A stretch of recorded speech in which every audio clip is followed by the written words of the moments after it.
পাহাড়ে এসে আমরা কাতলা মাছের ঝোল রান্না করছি। এই কাতলা মাছ ভেজে রেখেছি, আলু দিয়ে আর একটু পেঁয়াজ রসুন দিয়েছি, আলুটাকে ভেজে নিচ্ছি। এবার টমেটো দিয়ে দেবো, হলুদ দিয়ে দিচ্ছি, ধনে গুঁড়ো,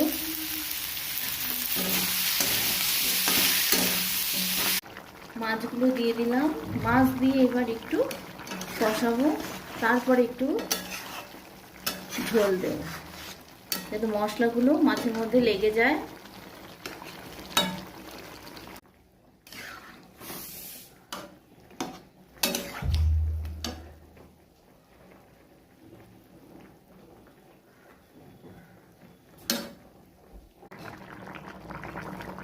হয়ে গেছে আমার মাছের ঝোল।